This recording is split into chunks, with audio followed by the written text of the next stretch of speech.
Olá, se você não me conhece, prazer, meu nome é Ellen, eu sou estudante de medicina e hoje eu vim aqui te falar 4 razões do porquê as notas de corte subiram tanto depois da pandemia. Antes de eu começar, já aproveita, dá like no vídeo e se inscreve no canal, viu? Das 4 razões que eu vou falar aqui pra vocês hoje, as 2 primeiras são um pouco mais óbvias e afetaram principalmente as notas de 2020. Já as 2 últimas razões são situações criadas pela pandemia que afetaram as notas em 2020, em 2021 e provavelmente vão afetar aí um pouco as notas de corte durante algum tempo pra frente. O primeiro motivo do aumento dessas notas foi o maior tempo de preparação que o Enem 2020 teve, porque o Enem ele costuma ser aplicado no fim do ano, em novembro, mas o Enem 2020 ele foi aplicado em janeiro de 2021, ou seja, a gente teve 2 meses a mais de preparação para os candidatos, e isso pode sim, de uma forma ou de outra, ter influenciado um pouco nos resultados. A segunda razão que pode justificar um pouco desse aumento das notas de corte é que eu percebi que, tanto em 2020 como em 2021, o TRI do Enem deu uma leve mudada. O Enem 2021 foi o 4º Enem que eu fiz na minha vida. E eu percebi que tanto no Enem 2020 como no Enem 2021, a gente tem um cenário um pouco diferente do que a gente tinha nos outros anos. O TRI de matemática ele diminuiu um pouco, o TRI de humanas e natureza deu uma aumentadinha e o TRI de linguagens, principalmente agora em 2021, ele aumentou bastante. O que isso significa? Como a gente tinha antes uma área que tinha um peso muito grande, que era matemática, e essa área deu uma diminuída, isso reduziria um pouco as notas. Mas, em compensação, a gente teve 3 outras áreas que tiveram um aumento das médias, o que, se for parar para pôr na balança, pode sim ter causado um leve aumento da média total das pessoas. Porque a gente teve mais áreas aumentando a nota do que áreas diminuindo a nota. Assim, se as pessoas têm a média um pouco maior, esses cortes têm a tendência de subir um pouco. Eu vou falar aqui agora as 2 últimas razões que eu acredito que são as principais que causaram o aumento das notas de corte. O terceiro motivo é que a pandemia gerou um atraso no calendário, tanto da realização da prova do Enem, como atrasou também a realização dos vestibulares próprios das faculdades federais, das faculdades públicas.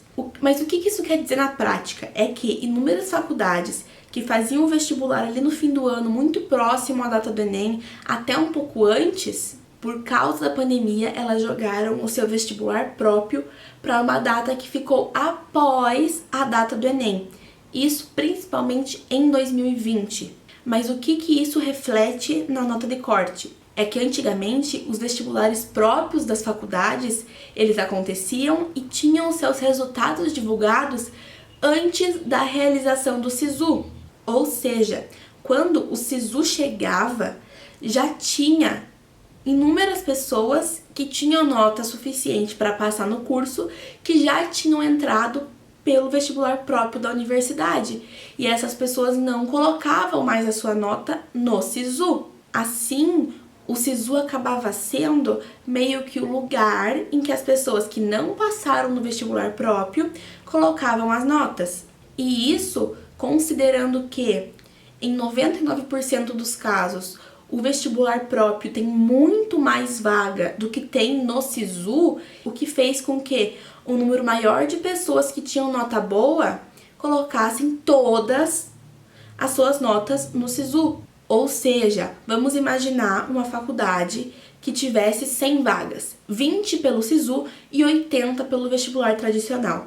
Antigamente, antes da pandemia, o vestibular acontecia antes e 80 pessoas eram aprovadas pelo vestibular tradicional e não usavam mais o SISU. Aí, sobrava 20 vagas para quem não passou no vestibular tradicional colocarem as notas. Com a pandemia, inúmeras faculdades fizeram o vestibular depois, ou seja, quando abriu o SISU, essas 100 pessoas que tinham nota boa colocaram todas as notas nessas 20 vagas do SISU. O que vamos concordar, como a gente tem um número grande de pessoas que estavam bem preparadas e muito provavelmente tinham notas boas, fez com que o corte aumentasse porque era um número reduzido de vagas. E as pessoas que passavam depois pelo vestibular tradicional faziam com que o corte do SISU continuasse aumentando e não rodasse mais a lista, porque se a pessoa passou no SISU e no vestibular tradicional depois, o que rodava era a lista do vestibular tradicional. Espero que vocês tenham entendido, porque eu acho que isso foi um dos fatores determinantes para aumentar a nota de corte, porque afinal de contas aumentou o número de pessoas com nota alta competindo em uma quantidade reduzida de vagas. E a quarta e última razão que justifica o aumento das notas de corte depois da pandemia foi que a gente teve menos vagas sendo ofertadas no SISU. Por quê? Justamente por causa do atraso da realização da prova e do atraso das datas do SISU. Inúmeras faculdades públicas optaram por não colocar mais as vagas dentro do SISU, porque isso ia atrasar em um semestre o seu calendário acadêmico. Além de que, quando as universidades foram colocar as suas vagas para serem ofertadas pelo SISU, a gente estava em um momento de incerteza com a data da prova. Então, para tentar não atrasar tanto os calendários acadêmicos, várias faculdades tiraram as vagas do SISU e colocaram só nos seus vestibulares próprios, que eram aonde elas conseguiriam gerir as datas de uma forma melhor. Porque, afinal de contas, como o SISU 2020, por exemplo, foi em abril e o 2021 vai ser agora no fim de fevereiro, início de março, o que são vários meses que, se a universidade fosse esperar o resultado para daí começar as aulas e começar a seguir o calendário acadêmico, ia atrasar completamente o cronograma da universidade. Enfim, essas foram as razões que eu consegui aqui elencar, que eu acredito terem sido responsáveis em grande parte pelo aumento das notas de corte, principalmente no SISU. Espero que vocês tenham gostado do vídeo, viu? Já se inscreve no canal, dá like no vídeo e comenta aqui embaixo se você tem ideia de algum outro fator que pode ter influenciado nas notas de corte. Obrigada por assistir até aqui, beijo, até o próximo vídeo.